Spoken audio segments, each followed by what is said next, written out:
శ్రీకాకుళం జిల్లా హిరమండలంలో తాగునీటి కోసం మహిళలు ఖాళీ బిందెలతో రోడ్డుపై బైఠాయించి నిరసన తెలిపారు. తాగునీటి సమస్య పరిష్కారంలో కూటమి ప్రభుత్వం పూర్తిగా విఫలమైందని గ్రామస్తులు విమర్శించారు.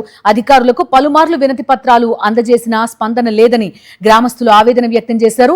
రోడ్డుపై పెద్ద ఎత్తున మహిళలు, స్థానికులు బైఠాయించడంతో రాకపోకలు స్తంభించిపోయాయి. దీంతో ఆ మార్గంలో భారీ ట్రాఫిక్ జామ్ ఏర్పడి వాహనదారులు తీవ్ర ఇబ్బందులు ఎదుర్కొన్నారు.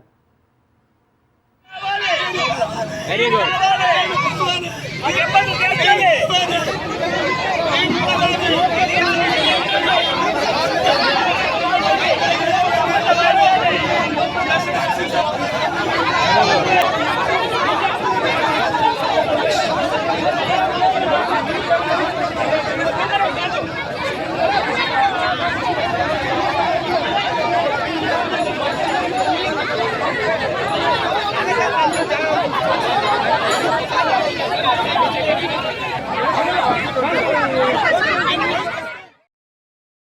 మరిన్ని అప్డేట్స్ కోసం ఛానల్ ను సబ్స్క్రైబ్ చేయండి. నోటిఫికేషన్స్ కోసం బెల్ ఐకాన్ పై క్లిక్ చేయండి.